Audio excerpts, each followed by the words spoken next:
तो पहन ली।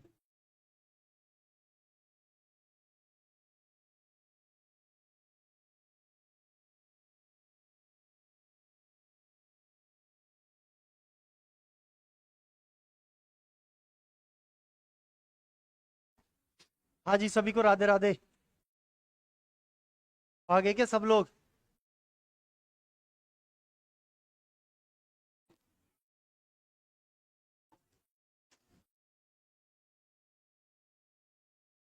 कैसे हो आप लोग? अरे कैसे हो आप लोग? बढ़िया हो क्या? चलो बढ़िया ही रहना चाहिए। समझ में आ रहा है क्या आप लोगों को? ठीक है। क्या कह रहे हो? यदि किसी को कोई अब तक जो पढ़ा हो समझ में नहीं आया हो तो पूछ लो कि सर इसको एक बार दोबारा से बता दो। है ना?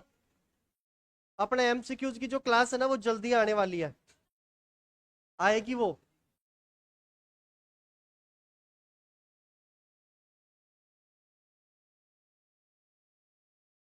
ठीक है, आ जाओ आगे। आगे आ जाओ। आएगी जल्दी। टाइम लगेगा। है। टाइम लगेगा। नहीं, टाइम लगेगा। चलो। लास्ट कहाँ थे मुझे ये बताओ। क्या क्या पढ़ लिया था? अनुच्छेद 15 हो गया है क्या पूरा? 15 में कहाँ तक हो गया? अच्छा, 15 का 4 हो गया। 1951, 15 का 5, ठीक है।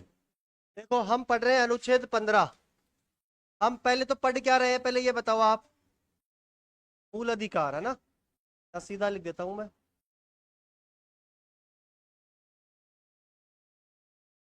मूल अधिकार पढ़ रहे हैं अपन। और इसी क्रम में कहां तक आ गए?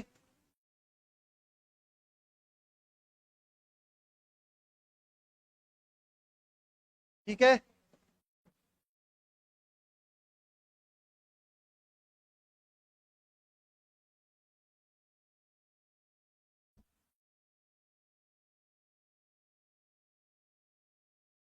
समानता का अधिकार चल रहा है अपना। समानता के अधिकार में हमने अनुच्छेद 14 में क्या देखा? विधि के समक्ष समानता। उसके बाद में अनुच्छेद 15 शुरू हो गया था। और अनुच्छेद 15 का जो 15 में है भेदभाव से मनाई। 15 का जो एक है उसमें कहा गया है धर्म, मूलवंश, जाति, लिंग और जन्म स्थान के आधार पर भेदभाव नहीं किया जाएगा, राज्य नहीं कर सकता। इसके बाद में 15 के 2 में देखा हमने सेम एज इट इज, धर्म, मूलवंश, जाति, लिंग और जन्म स्थान के आधार पर राज्य किसी भी नागरिक को सार्वजनिक स्थलों का प्रयोग करने से नहीं रोक सकता। लेकिन किसको रोक सकता है? यदि कोई व्यक्ति संक्रमण बीमारी से पीड़ित है तो उसको रोक सकता है। 15 का 3 क्या कहता है? क्या कहता है? राज्य महिलाओं और बच्चों के लिए क्या कर सकता है? विशेष प्रावधान कर सकता है। अनुच्छेद 15 का जो 4 है उसको बाद में जोड़ा गया है। मूल संविधान में 15 का 4 नहीं था, उसे पहला संविधान संशोधन 1951 के द्वारा जोड़ा गया और उसमें कहा गया कि राज्य सामाजिक और शैक्षणिक रूप से यदि कोई पिछड़ा वर्ग है, पिछड़े लोग हैं, उनके लिए क्या कर सकता है? आरक्षण का प्रावधान कर सकता है या कुछ विशेष प्रावधान कर सकता है उन लोगों के लिए। ठीक है, यहां तक पढ़ लिया था ना? 15 आगे हेडिंग लगाएंगे अनुच्छेद 15 का 5। हेडिंग लगा लो 15 का 5। अनुच्छेद 15 का 5 हेडिंग लगा लो। सभी को गुड मॉर्निंग, नमस्ते। जुड़ जाओ भाई ऑनलाइन वालों, आप भी। क्या कह रहे हो? ऑनलाइन वाले जुड़ रहे हैं? 5 से 20 हो जाओ कल की तरह।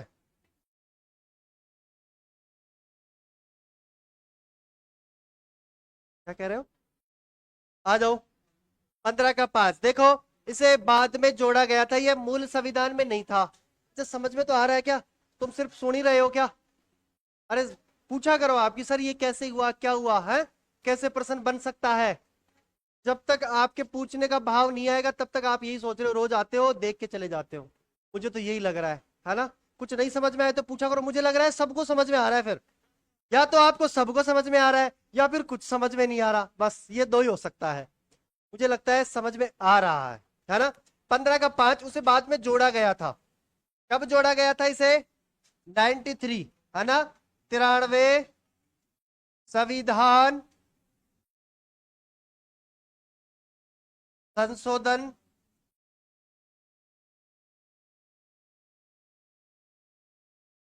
93 संविधान संशोधन 2005 द्वारा इसे जोड़ा गया है।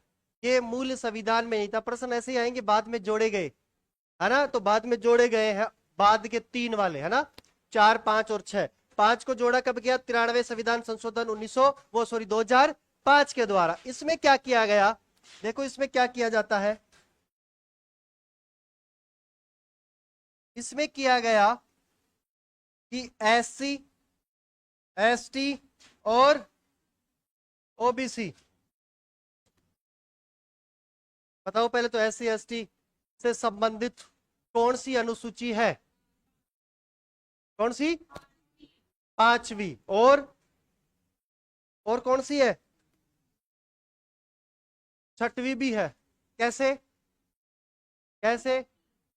पूर्वी भारत की जो 4 राज्य हैं उनसे संबंधित प्रशासन संबंधी प्रावधान है, तो वो भी वहां भी अनुसूचित जातियां निवास करती है। यदि बात आ जाए, है ना, तो वो भी होगा। 6वीं को क्या था ट्रिक? 5 में क्या था? कड़ा। और कौन जुड़ रहे थे? हाँ, याद है। इसका मतलब अनुसूचियां ट्रिक से सबको याद है ना। मैं ये मानू कि आप सब भूल जाए पर अनुसूचियां कभी नहीं भूलोगे, है कि नहीं है? वैसे याद नहीं हो तो अपनी वो ट्रिक वाली तरीका अपना लिया करो कि अच्छा एक में क्या था, एक में पेन था, ऐसे करके, है ना। ट्रिक वाली देख लिया करो। इसमें SC ST OBC वर्ग के लिए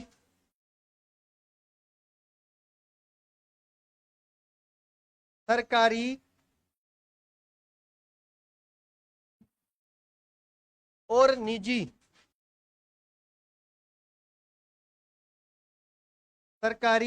निजी शिक्षण संस्थाओं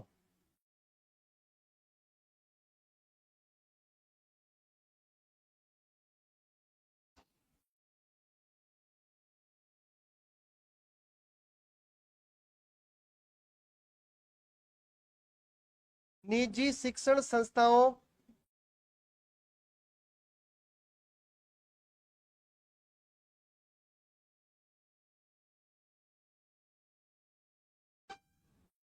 निजी शिक्षण संस्थाओं में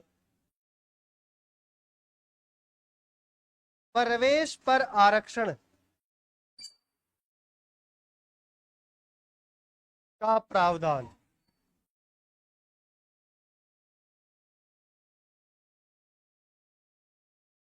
देखो इधर क्या कहा गया है यहां पर। 15 का 4 तो ये कह रहा है कि राज्य सामाजिक और शैक्षणिक रूप से यदि कोई पिछड़ा वर्ग है तो उसके लिए आरक्षण का प्रावधान कर सकता है। अब पिछड़ा वर्ग कोई भी हो सकता है ना। कोई भी सामाजिक रूप से पिछड़ा होना चाहिए और शैक्षणिक रूप से शिक्षा के क्षेत्र में। यहां क्या कह दिया बाद में जोड़ के कि SC ST और OBC वर्ग के लिए कभी कभार कॉलेज में एडमिशन के लिए हमें क्या करना पड़ता है, पहले ऑनलाइन फॉर्म करा दो, फिर हम इंतजार करते हैं कि पहले लिस्ट आएगी एक, OBC कितनी गई है, SC कितनी गई है, ST कितनी गई है, जनरल कितनी गई है। वो क्यों है भाई? या तो सबको एक साथ वो करो, सबकी लिस्ट एक साथ जारी करो, जिसके ज्यादा मार्क्स होंगे उसका एडमिशन हो जाएगा। पर यहां आरक्षण का प्रावधान है, इसलिए वो लिस्ट अलग अलग छूटती है। लास्ट जो फाइनल सिलेक्शन होता है उसमें भी यही तरीका अपनाया जाता है। OBC कैटेगरी की अलग जाती है, SC की अलग जाती है, ST की अलग जाती है। वो क्यों? इसलिए जाती है, इसलिए इसलिए और एक अनुच्छेद 16, इन दो की वजह से ये सिस्टम लागू है ना। क्योंकि इनके लिए क्या कर दिया गया है? आरक्षण का प्रावधान कर दिया। अनुच्छेद 16 में भी यही बात कही गई है ना, कि इनके लिए आरक्षण का प्रावधान किया गया है। तो इसमें कोई दिक्कत वाली बात नहीं होनी चाहिए। इसमें सिर्फ इतना ही लिखा हुआ है SC ST OBC वर्ग के लिए सरकारी और निजी जो शिक्षण संस्थान है। आजकल प्राइवेट कॉलेजों में प्रवेश ऐसे ही होता है, कोई बड़ी बड़ी कॉलेज है ना, उनमें ऐसे ही होता है, ऐसे ही एडमिशन होता है। लिस्ट आएगी OBC की अलग, जिसके ज्यादा मार्क्स होंगे OBC में उसकी अलग जाएगी, जनरल की अलग जाएगी। ये इसमें है, ठीक है। इसमें ज्यादा और कुछ नहीं। आरक्षण का प्रावधान लिखो, हेडिंग लगाओ, अनुच्छेद 15 का 5।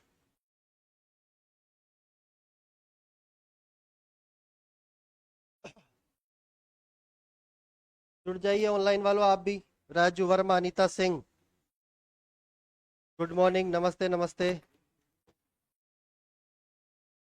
ट्रिक वाली क्लास दोबारा बता दो, बताएंगे जल्दी। दोबारा भी चर्चाएं करेंगे, ट्रिक वाली अनुसूचियां कभी नहीं भूलोगे आप लोग भी, ठीक है। लिखो अनुच्छेद 15 का 5, इसके आगे डैश करके लिखो। इस अनुच्छेद को इस अनुच्छेद को इस अनुच्छेद को 93वें संविधान संशोधन 93 कॉन्स्टिट्यूशन अमेंडमेंट 2005, 93वें संविधान संशोधन 93वें संविधान संशोधन 2005 द्वारा जोड़ा गया, 2005 द्वारा जोड़ा गया, 2005 द्वारा जोड़ा गया।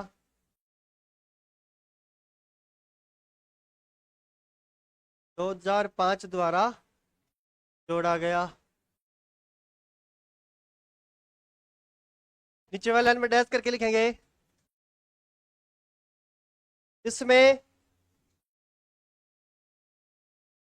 इसमें एससी एसटी ओबीसी, अनुसूचित जाति, अनुसूचित जनजाति, अन्य पिछड़ा वर्ग, है ना, समझ जाओगे ना। इसमें एससी एसटी ओबीसी, इसकी जगह पूरा नाम आ सकता है अनुसूचित जाति, अनुसूचित जनजाति और अन्य पिछड़ा वर्ग, कुछ भी आ सकता है ना, ध्यान रखना। शॉर्ट में लिख लो, एससी एसटी ओबीसी वर्ग के लिए, एससी एसटी ओबीसी वर्ग के लिए सरकारी व निजी शिक्षण संस्थाओं में, सरकारी व निजी शिक्षण संस्थाओं में, सरकारी व निजी शिक्षण संस्थाओं में, निजी का मतलब तो समझते हो, स्वयं संगठन, स्वयं की, सरकारी सबकी है, सरकार की है। निजी शिक्षण संस्थाओं में प्रवेश पर आरक्षण का प्रावधान, आरक्षण का प्रावधान है, आरक्षण का प्रावधान है, ठीक है। समझ में आ गया क्या? 15 का 5 याद हो गया होगा आप लोगों को, आप नहीं भूलोगे। इधर आगे आ जाओ। अनुच्छेद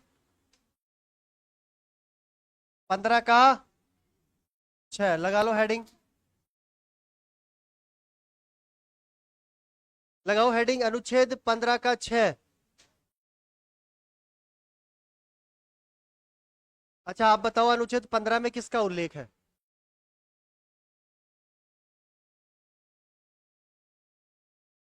नहीं पता? सेकंड, भेदभाव से मनाई, ठीक है, लगाओ हेडिंग, लगाओ आप, अनुच्छेद 15 का 6। इसे भी बाद में जोड़ा गया, मैंने कहा 15 का 4, 5 और 6 को बाद में जोड़ा गया है, ऐसे याद करो बिल्कुल आराम से। 4 को पहले संविधान संशोधन, 5 को अभी पढ़ा है 93 कॉन्स्टिट्यूशन अमेंडमेंट, और 6 को कब, ये तो सबको याद होगा, है ना, ये तो सबको याद होगा, आप ही के समय में हुआ था, है ना। 100, इसे जोड़ा कब किया गया? जोड़ा गया 103वें संविधान संशोधन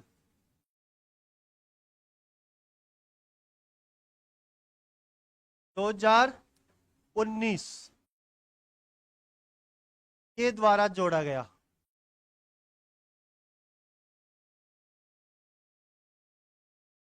इससे भी, ये भी मूल संविधान का हिस्सा नहीं था। प्रश्न ऐसे ही बनेंगे, निम्न में से कौन से मूल संविधान में नहीं है, कौन सा आर्टिकल नहीं था, ऐसे मिलान करवाएंगे। हाँ बताइए, बाद में कब जोड़ा गया ऐसे करके, और ऐसे लिखेंगे 15 का 6 और आगे लिख देंगे 93 संविधान, 103वें संविधान संशोधन, है ना। 15 का 4 93वें संविधान संशोधन, 15 का 4 15 का 4 फर्स्ट, 15 का 5 93, ऐसे करके आगे सिर्फ इतना ही लिखेंगे। ज्यादा नहीं, सिर्फ कॉन्स्टिट्यूशन अमेंडमेंट कब हुआ, बस इतना ही। तो ध्यान रखना, ये जब तक याद नहीं होगा मामला खराब है। जोड़ा गया। अच्छा, इसमें है क्या? इसमें तो हमें सबको पता है कि इसमें क्या किया गया।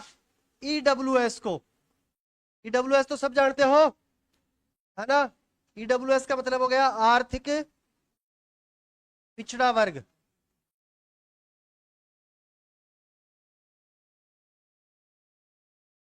को 10% आरक्षण, ईडब्ल्यूएस को कितने परसेंट, 10% आरक्षण का प्रावधान किया गया है। क्या कोई यहां पर ईडब्ल्यूएस का विद्यार्थी पीछे बैठा? आप हो ईडब्ल्यूएस के? इनको तो पता होगा, ईडब्ल्यूएस वालों को तो पता है।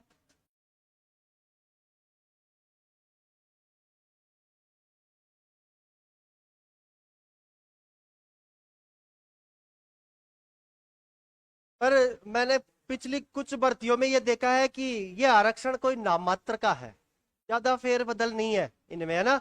इसमें भी अब धीरे धीरे, स्टार्टिंग में तो फिर भी मानते हैं, अब धीरे धीरे जो ईडब्ल्यूएस में नहीं है ना, वो भी ईडब्ल्यूएस में शामिल हो रहे हैं, है ना। इसीलिए तो ये कहा जा रहा है कि जैसे ओबीसी वर्ग है, ओबीसी वर्ग में कितनी जातियां हैं, फिक्स तो हो जाए कम से कम कि इतनी जातियां हैं, ठीक है। ईडब्ल्यूएस में ये है ना। जो किसी वर्ग का नहीं वो ओबीसी वर्ग का, ऐसे कहा जाता है, ठीक है। इसमें ज्यादा कुछ नहीं है, बस इतना याद करना है कि ईडब्ल्यूएस को कितने परसेंट आरक्षण दिया गया, 10%। और कौन से संविधान संशोधन के द्वारा, और ये किस में स्थापित किया गया, 15 के 6 में, ठीक है। लिखो अनुच्छेद 15 का 6 हेडिंग लगाओ, अनुच्छेद 15 का 6, और नीचे लिखो इसे इसे इसे 103वें संविधान संशोधन, इसे 103वें संविधान संशोधन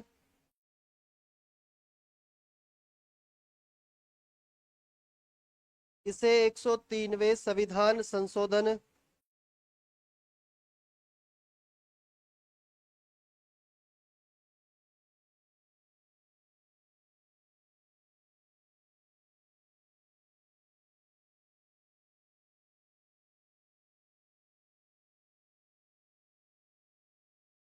दो 2019 द्वारा, 103वें संविधान संशोधन 2019 के द्वारा जोड़ा गया।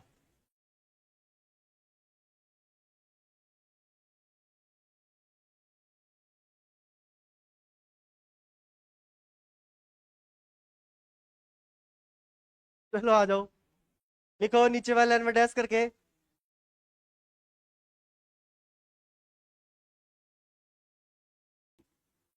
इस इसमें नीचे वाले लाइन में डैश करके लिखो, इसमें इसमें ईडब्ल्यूएस कोष्टक में लिख दो आर्थिक पिछड़ा वर्ग,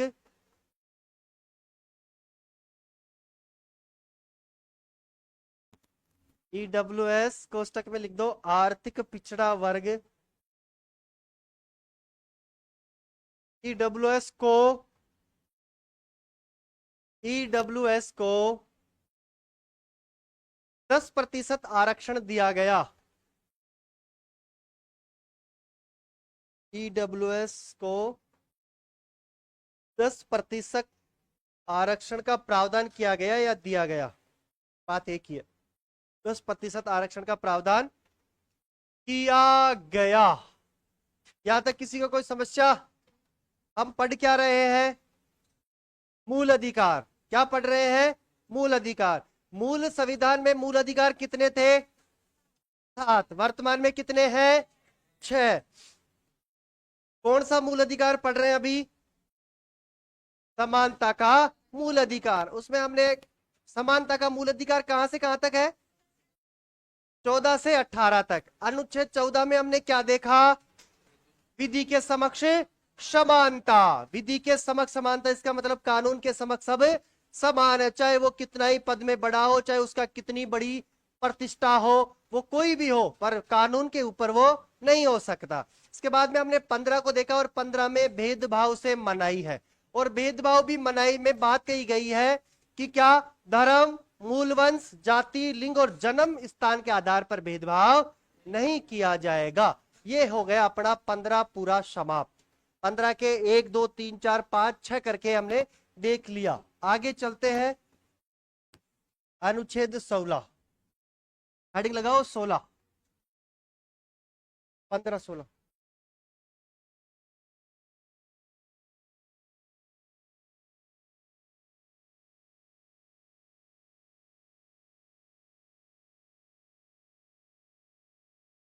2019 में प्रधानमंत्री, जब प्रधानमंत्री पढ़ाएंगे ना तो पूरी लिस्ट बताएंगे। 2019 में नरेंद्र मोदी प्रधानमंत्री है ना। अब और कब की बात कर रहे हो, 2005 में मनमोहन सिंह थे। हाँ, क्वेश्चन आ सकते हैं, लेकिन विद्यार्थी ने यदि प्रधानमंत्रियों को अच्छे से पढ़ रखा है, मैं पूरे प्रधानमंत्री लिखवाऊंगा ना, तब उनका एक जगह लिखवा के कालक्रम लिखवाऊंगा, ये यहां से यहां था, यहां से यहां था। जब प्रधानमंत्री पढ़ेंगे, राष्ट्रपति का भी कालक्रम होता है, उपराष्ट्रपति का भी होगा, तो पता चल जाएगा। यदि विद्यार्थी ने वास्तव में पढ़ा है तो नहीं, वो देखेगा इस समय कौन सा प्रधानमंत्री था, याद ही नहीं आएगा उसको, है कि नहीं है। पढ़ने वाला प्रश्न कैसे भी फिर फिरा के आ सकता है। कौन से राष्ट्रपति के द्वारा ये इस पर कॉन्स्टिट्यूशन अमेंडमेंट पर हस्ताक्षर किए गए थे, तो उस समय हमें याद होगा, अच्छा इस समय ये थे, तो ठीक है। बाकी याद नहीं है तो, लेकिन जब तक पूरा सिलेबस नहीं होगा तब तक आप आंसर नहीं दे पाओगे। अभी मैं कह दूं बताओ कौन से राष्ट्रपति थे, तो फिर मामला खराब हो जाएगा, है कि नहीं है। धीरे धीरे एक बार राष्ट्रपतियों को भी पढ़ लेंगे पूरे, तब प्रश्न गलत नहीं होगा। आगे लिखो, अनुच्छेद अनुच्छेद 16।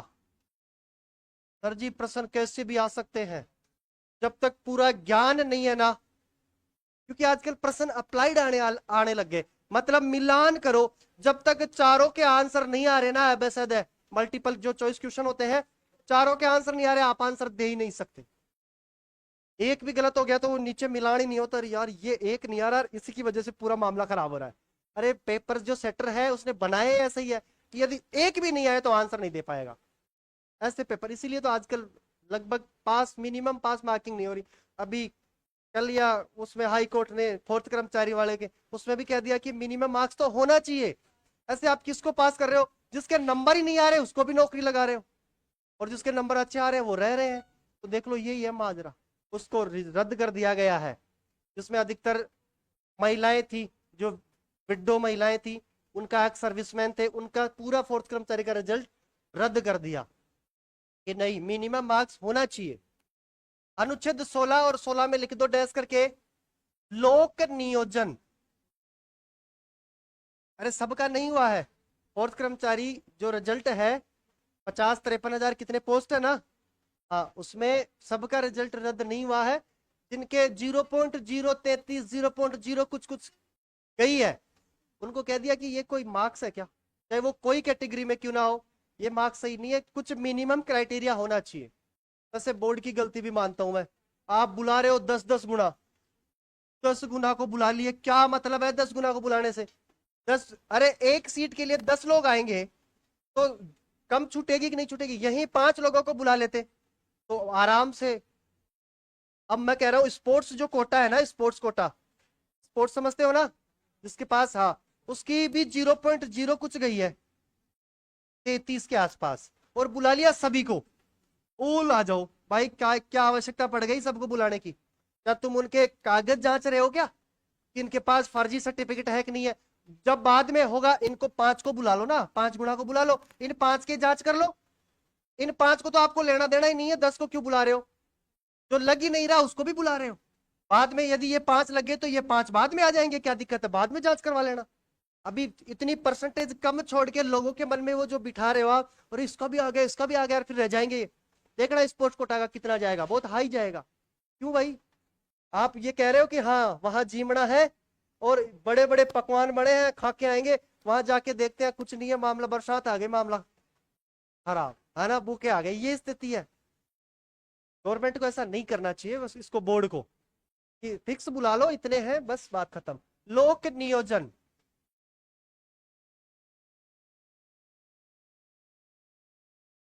समानता,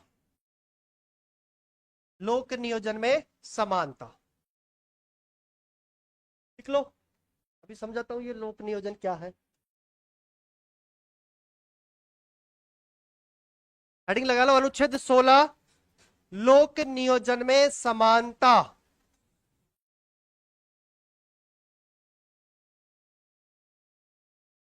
लोक नियोजन में समानता, ठीक है। देखो इधर समझो, इसमें क्या कहा गया है? लोक नियोजन का मतलब होता है सरकारी, है ना, सरकारी जो गवर्नमेंट जॉब है उसकी बात कर रहा हूं मैं। लोक नियोजन में समानता, इसमें कहा गया है कि राज्य, वही बात आ जाएगी यहां पर, कौन सी? धर्म, मूल वंश, जाति, लिंग और जन्म स्थान के के आधार पर सरकारी नौकरियों में,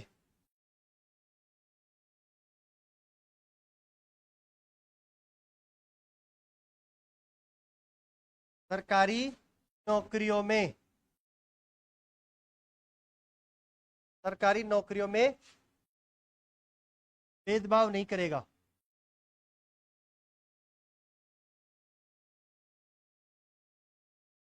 लो साहब, यहां देखो क्या कह दिया,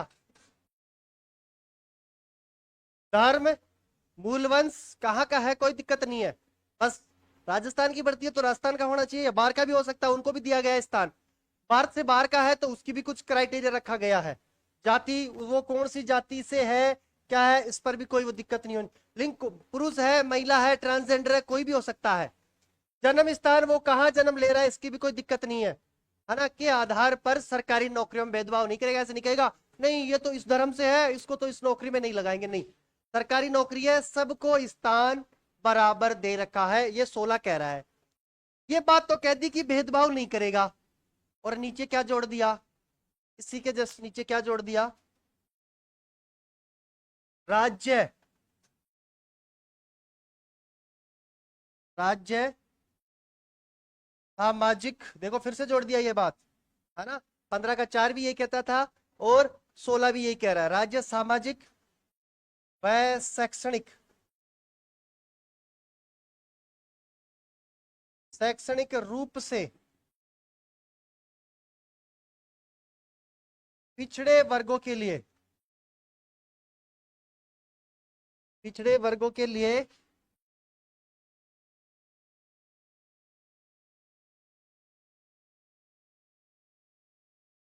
आरक्षण का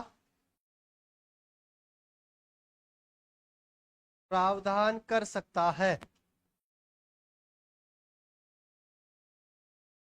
लो साहब, पर तो क्या कह दिए, कोई भेदभाव नहीं करेगा, राज्य नहीं करता है, करता भी नहीं है, बोलो कैसे? पहले जैसे रिजल्ट जारी होता है ना, उस समय कोई नहीं देखा जाता है कि वो कौन से धर्म से है, कौन से वर्ग से है, यह भी नहीं देखा जाता। के बाद में जब फाइनल सिलेक्शन होता है तब देखा जाता है, क्योंकि उनको अधिकार है, मूल अधिकार प्राप्त है कि एससी एसटी ओबीसी को आरक्षण दिया जाएगा, ये कहा गया है। किसमें कहा गया है? 15 का 5 ये बात कहता है कि आरक्षण मिला हुआ है हमें, मिला हुआ तो फिर गवर्नमेंट क्या करेगी, देगी, दे रही है, तो ये बात यहाँ है। यहाँ तो कह दिया कि भेदभाव नहीं करेगा राज्य, राज्य करता भी नहीं है, पर राज्य मजबूर है देने के लिए। क्या? क्योंकि यहां भी लिख दिया कि यदि कोई पिछड़ा वर्ग है, सामाजिक रूप से समाज में पिछड़ रहा है, पता चल गया गवर्नमेंट को, या फिर शिक्षा के क्षेत्र में पिछड़ रहा है, उनकी पढ़ाई नहीं हो रही, उनके लिए विशेष प्रावधान कर सकता, आरक्षण का प्रावधान कर सकता है कौन? राज्य। ऐसे ही जैसे आरक्षण का प्रावधान किया गया था, जैसे मैं कह दूं कि जो पहला पिछड़ा वर्ग आयोग आया था वो कब आया था? प्रथम पिछड़ा वर्ग आयोग, ओबीसी वर्ग, जो ओबीसी को आरक्षण दिया गया था, ये आयोग कब आया था? काका कालेकर का नाम सुना है क्या? काका कालेकर आयोग। मंडल आयोग का नाम सुना है? सुना है क्या? हाँ, मंडल आयोग का तो सुने होगे तुम, पॉलिटी में 12th में, है ना, तो वहां पर काका कालेकर का नाम भी सुना होगा। तो देखो, जैसे मैं कह दूं ओबीसी वर्ग, ओबीसी को क्या कहते हैं? अन्य पिछड़ा वर्ग, यही कहते हैं क्या? अन्य पिछड़ा वर्ग, या मैं कह दूं ओबीसी आयोग, है ना, ये है प्रथम आयोग, प्रथम अन्य पिछड़ा वर्ग आयोग।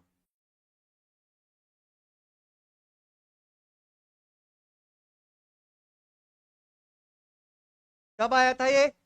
इसी का नाम क्या है? काका कालेकर आयोग। क्या है? काका जी है ये, काका कालेकर आयोग के नाम से भी जानते हैं। और ये कब आता है? 1953 में। पहला जो पिछड़ा वर्ग आयोग, प्रथम पिछड़ा वर्ग आयोग आया था, वो आया था 1953 में, काका कालेकर की अध्यक्षता में। इसीलिए प्रथम पिछड़ा वर्ग आयोग को क्या कहा जाता है? काका कालेकर आयोग भी। अच्छा मुझे बताओ, दूसरा पिछड़ा वर्ग कब आया? दूसरा पिछड़ा वर्ग आयोग, ये तो बता दो। पता ही नहीं? अभी तो बताया था कुछ देर पहले मैंने, मंडल आयोग है। दूसरा पिछड़ा वर्ग क्या है? मंडल आयोग।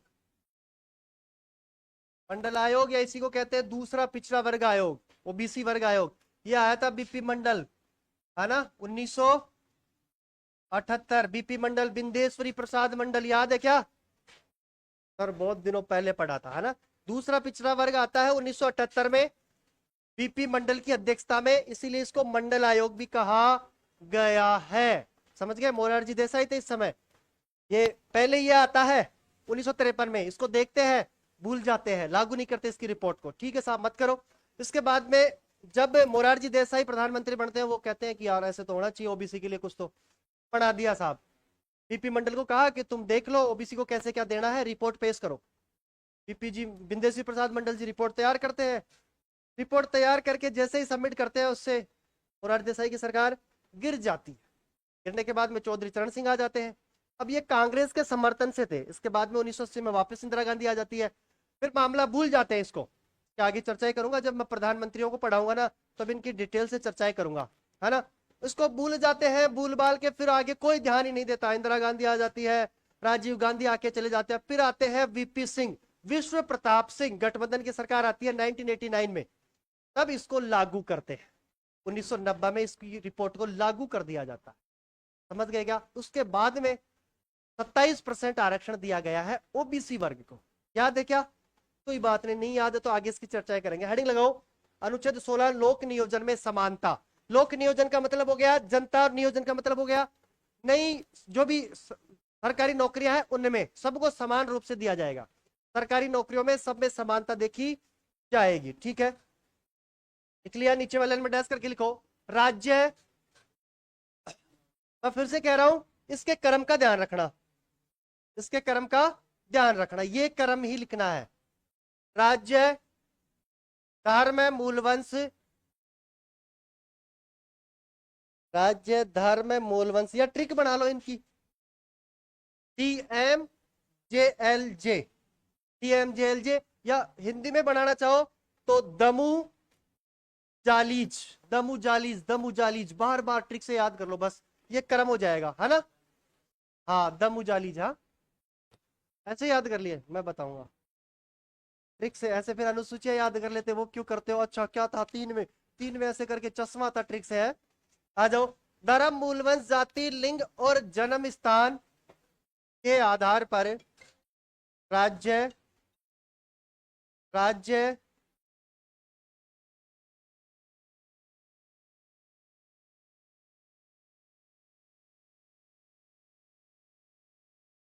राज्य, धर्म, मूलवंश, जाति, लिंग, जन्म स्थान के आधार पर सरकारी नौकरियों में, सरकारी नौकरियों में, सरकारी नौकरियों में भेदभाव नहीं करेगा, भेदभाव नहीं करेगा।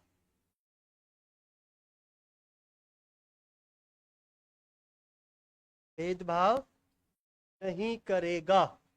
ठीक है, नीचे वाले लाइन में डैश करके लिखेंगे, राज्य, राज्य सामाजिक व शैक्षणिक रूप से, 2 बार लिख दिया क्या रूप?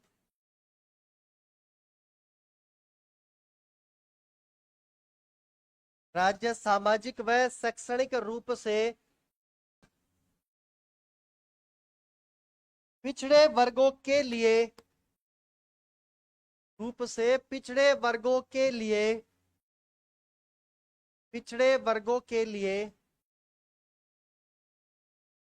आरक्षण का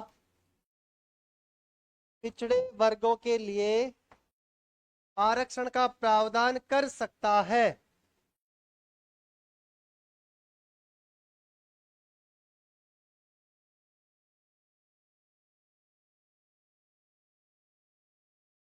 नीचे वाले लाइन में डैश करके लिखेंगे, प्रथम पिछड़ा वर्ग आयोग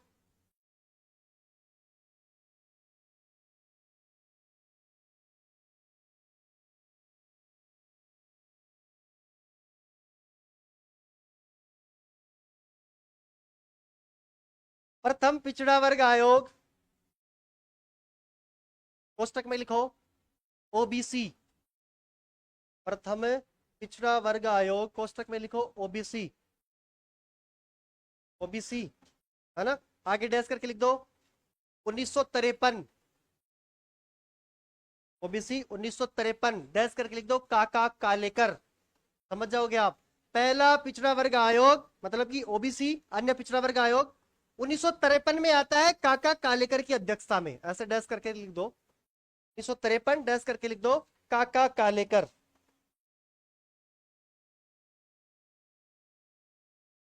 काका कालेकर, ठीक है, समझ जाओगे आप। आगे मैं आयोगों में इनको पढ़ाऊंगा इसलिए इतना डिटेल से नहीं लिखवा रहा, जब आयोग पढ़ाऊंगा ना तब इनको बताऊंगा। ठीक है, नीचे वाले में फिर डैश करके लिखो दूसरा पिछड़ा वर्ग आयोग। दूसरा पिछड़ा वर्ग आयोग फिर कोष्टक में लिख देना ओबीसी। दूसरा पिछड़ा वर्ग आयोग कोष्टक में लिख देना ओबीसी। 1978 1978 डैश करके लिख दो 1978। पीपी मंडल है ना, बिंदेश्वरी प्रसाद मंडल, इसके अध्यक्ष कौन थे? पीपी मंडल। बीपी मंडल डैश करके लिख दो बीपी मंडल।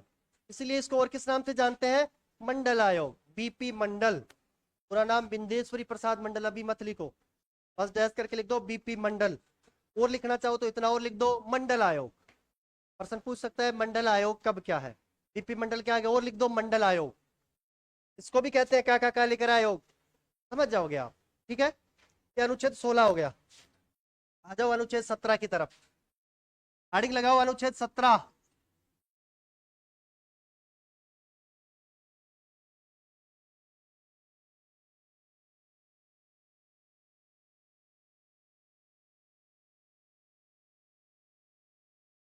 अनुच्छेद 17 क्या कहता है?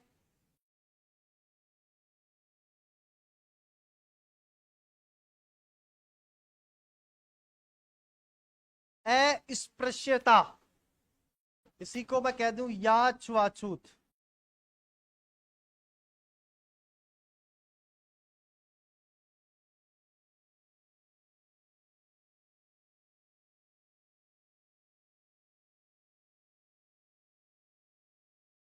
कभी कभार क्या होता है, कोई लड़का छोटा सा होता है, वो किसका है कहाँ का है हमें नहीं पता, वो गंदा सा रहता है मान लो, और वो आके किसी को टच कर देता है ना, किसी बड़े व्यक्ति को जो सूट वूट लगा के बैठा है उसको टच कर देता है, तो वो क्या कहता है, ए तेरे को मेरे को हाथ कैसे लगाया तूने, है मेरे को नहाना पड़ेगा, ये कपड़े खराब हो गए। यदि अब किया, संविधान लागू होने के बाद 1950 से पहले की बातें मान लेते हैं, यदि ऐसे किया गया और ऐसे अपराध के आप दोषी हुए तो सजा के पात्र हो, क्योंकि मूल अधिकार प्राप्त है उस छोटे से बच्चे को भी।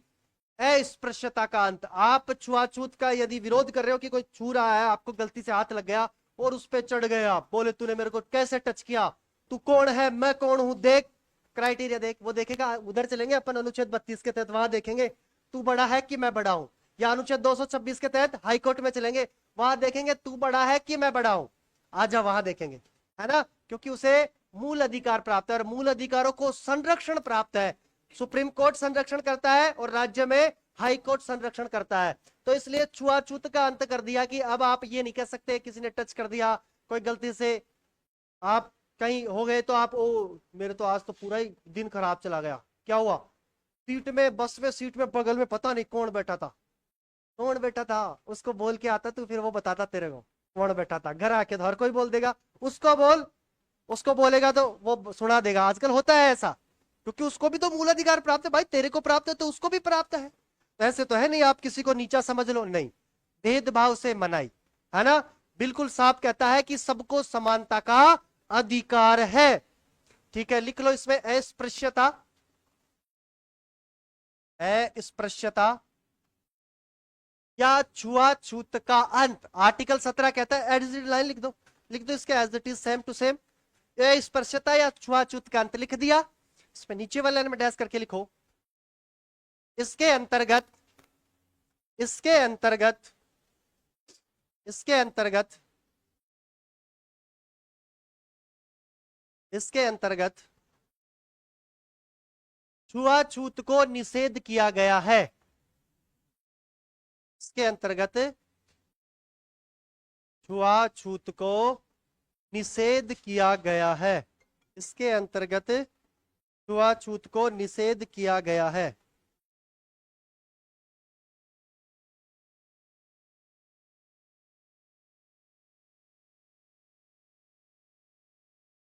छुआछूत को निषेध किया गया है।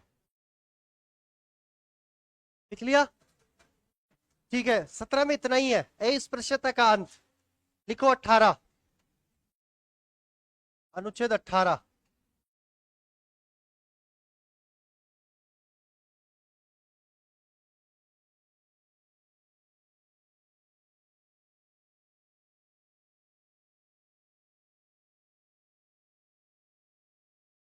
उपाधियों का अंत। महाराजाधिराज परम भट्टारक परमेश्वर है, लक्ष्य जी पधार रहे हैं। लक्ष्यराज है कि नहीं है वर्तमान में? लक्ष्यराज मेवाड़ में अभी है वो, और उनका वंशज ही है वो लक्ष्यराज वर्तमान में। तो वो अब नहीं कह सकते, क्यों? संविधान में उपाधियों का अंत किया गया है ना। मैं कह दूं महाराजा, भविष्यवाणी करने वाले ऐसे करके आगे लगा के, नहीं भाई, उपाधि आप नहीं लगा सकते अब आगे, है ना। क्योंकि क्या कर दिया, उपाधियों का अंत कर दिया। अब कोई भी राजा महाराजा उपाधियां नहीं धारण कर सकते, इनको समाप्त किया गया है। देखो इधर, इसमें एक आर्टिकल, दो आर्टिकल बताए गए अलग अलग। देखो इसमें अनुच्छेद 18 का एक ये कहता है, देखो अनुच्छेद 18 का एक ये कहता है कि राज्य, राज्य क्या? राज्य, सेना व शिक्षा, सेना व शिक्षा, शिक्षा को मैं और क्या कह सकता हूं? विद्या। राज्य, सेना व शिक्षा को छोड़कर, को छोड़कर किसी भी प्रकार की, किसी भी प्रकार की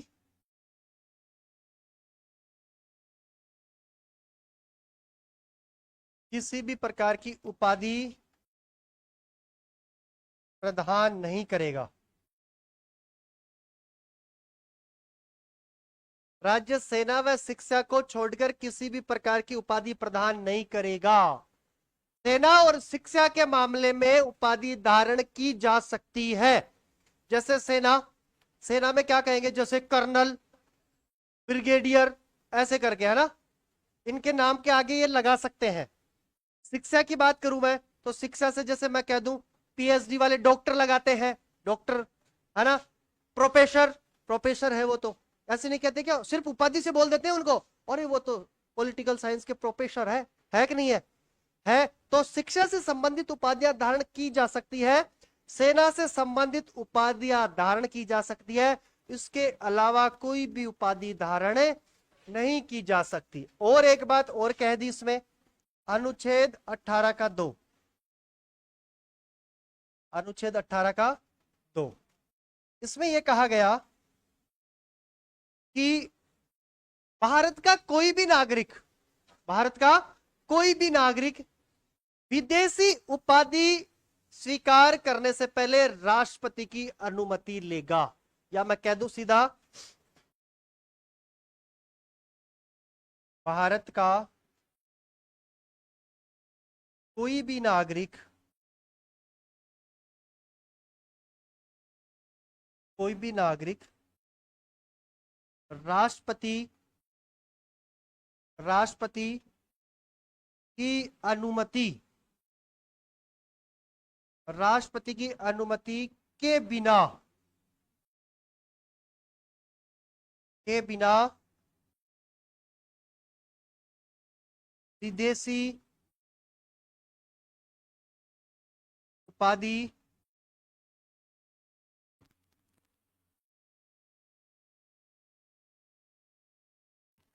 स्वीकार नहीं कर सकता, स्वीकार नहीं कर सकता। अब कोई भी नागरिक हो सकता है, वो चाहे कितना ही बड़ा मंत्री क्यों ना हो, यदि बाहर जा रहा है और यदि कोई देश उसको उपाधि दे रहा है तो पहले राष्ट्रपति को कहेगा साहब ले लूं क्या, बोले ले लो, ले लो, चिंता मत करो। आने के बाद में बताएगा कि उस देश ने मेरे को ये उपाधि दी है, रख लो साहब, दी है तो। यदि राष्ट्रपति मना कर दे नहीं आप नहीं रख सकते, जमा कराओ इसको, ये उपाधि आपके लिए है ही नहीं, तो फिर वो उपाधि धारण नहीं कर सकते। ले सकते हो, लेओगे तो पहले राष्ट्रपति की अनुमति लो, लेकिन ऐसे नहीं आगे लगा दो, है ना, मैंने उस देश से, ये आगे उस देश का नाम और फिर उपाधि फिर अपना नाम, है ना, ऐसे नहीं। यदि उपाधि ले रहे हो तो उससे पहले राष्ट्रपति की अनुमति जरूरी है। ये हो गया 18, लिखो अनुच्छेद 18 उपाधियों का अंत, उपाधियों का अंत लिख दो 18 के आगे डैश करके, उसमें एक लाइन खाली छोड़ के नीचे लिखो 18(1), 18 का 1।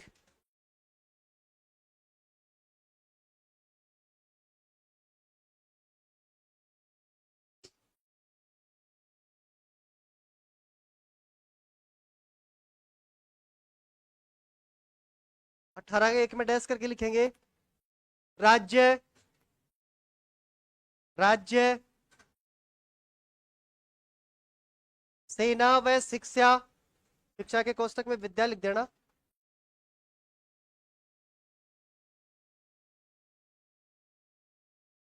राज्य सेना व शिक्षा कोष्टक में विद्या को छोड़कर,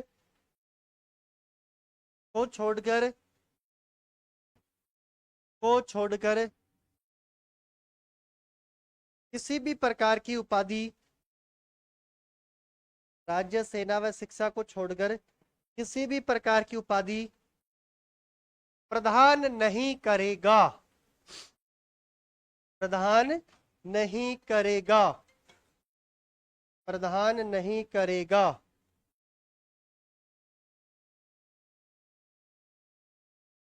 प्रदान नहीं करेगा। ठीक है, एक लाइन खाली छोड़ दो, फिर लगाओ अनुच्छेद 18 का 2, अनुच्छेद 18 का 2, 18 का 2 में डैश करके लिखेंगे भारत का कोई भी नागरिक, भारत का कोई भी नागरिक, भारत का कोई भी नागरिक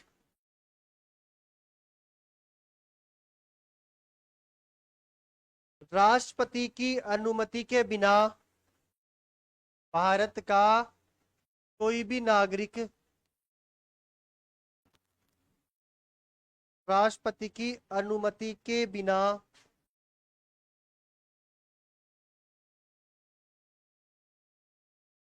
किसी भी प्रकार की, राष्ट्रपति की अनुमति के बिना किसी भी प्रकार की विदेशी उपाधि धारण नहीं करेगा, विदेशी उपाधि धारण नहीं करेगा।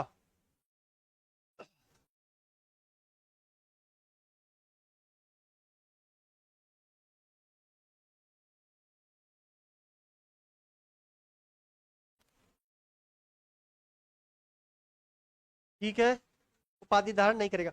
ये अपना समानता का अधिकार समाप्त हुआ। अब अपन चलते हैं दूसरे अधिकार की तरफ। कौन सा है दूसरा? 2 लाइनें खाली छोड़ दो, 2 लाइनें खाली छोड़ दो और हेडिंग लगाओ नंबर 2 लगा के, स्वतंत्रता का अधिकार। स्वतंत्रता का अधिकार। और इसके आगे डैश करके कहां से कहां तक है ये? अनुच्छेद 19 से 22 तक। ठीक है। ऑनलाइन भी बहुत से विद्यार्थी जुड़े हुए हैं, इसमें मैं बोल सकता हूं Anita Singh, Kavita Kumari, a path of success, पूजा जांगिड़, और सब लोग विद्यार्थी आंसर भी दे रहे हैं रेगुलरली। सब लोग लाइक कर दो ऑनलाइन वालों।